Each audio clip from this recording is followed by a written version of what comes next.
Hello, Howard, and the research class. Hello, Annabelle. Now, should I be looking at you or straight into the camera? You can look at me, actually.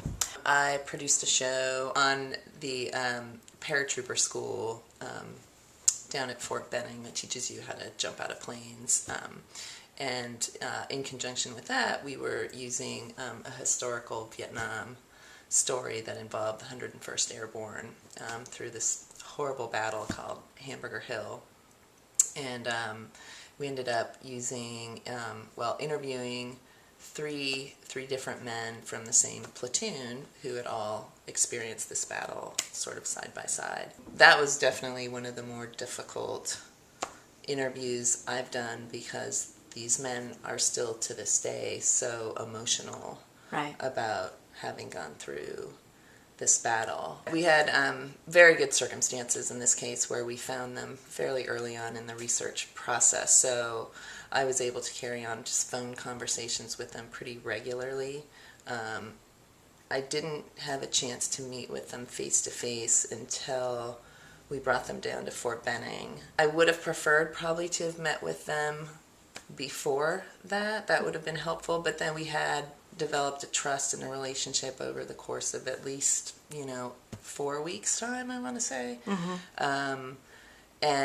And that was absolutely indispensable. I mean, to having them trust me with this story that was so personal and so affecting in their lives, and still again to this day I think they think about I don't think there's a day that goes by that they don't think about what they went through. Well, I think you have to let them talk initially, and whether it's on the phone in pre-interviews or in meetings, and it's just not really going in with the soundbite that you want to get, or even the specific story that you want to get. It's just prompting them, letting them talk. Some of them are going to be more reluctant than others and are going to need a little bit more sort of prodding. In this case, 2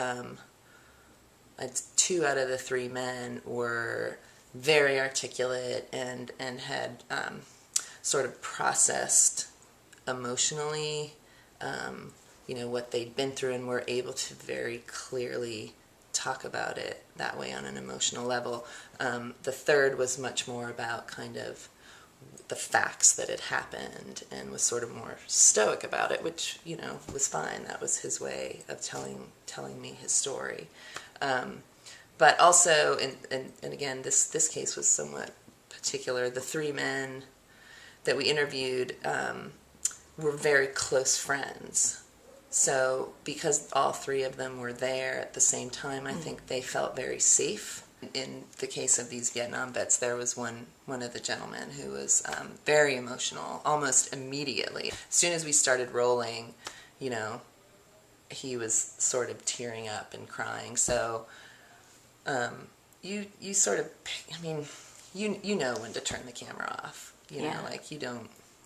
And you just do, and you pause. And in this case, it ended up taking, I want to say, 3 hours almost, because we had to stop so frequently to just let him pull himself together, and let ourselves too, because we all were reacting. Approaching it really gently in a very trusting way will get you far more what you need than, just kind of bearing down and just asking the really hard emotional questions outright. That's just gonna freak your interviewee out. Unfortunately, as it happens often, the kind of reality part of the show, the school, turned out to be strong enough to sustain for a whole hour show.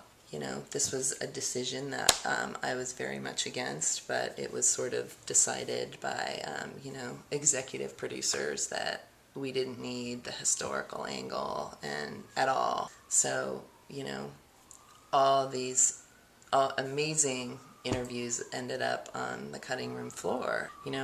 Again, you talk about trust, and these 3 men had, totally trusted me with this, with this defining story of their lives. So that was really really difficult for me, and it's, I still keep in touch with these men, and they understood. They were so amazingly kind of forgiving about the whole thing.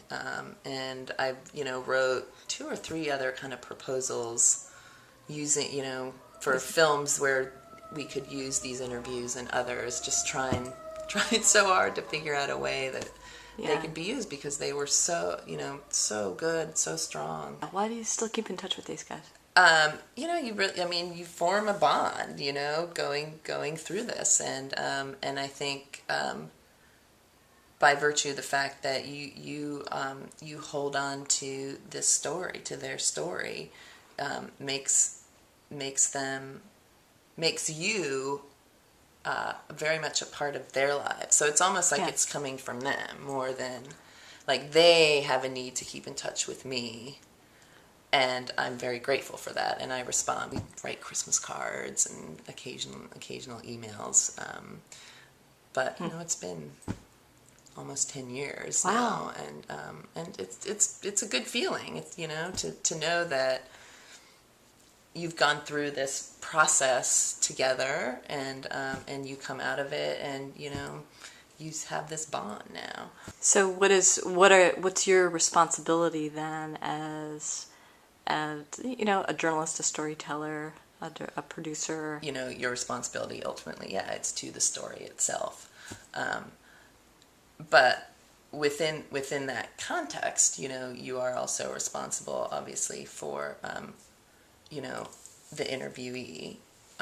And I would say that's mostly responsible to them. And to your audience, and who are you talking to, who's going to be hearing this, and then like it or not, you're responsible to your client, and that can be good or bad, right? And you may have no control over that, or you may have some control over it.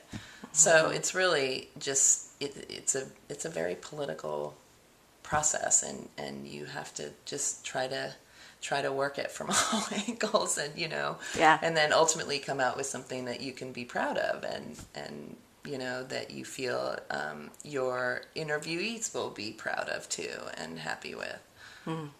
Excellent.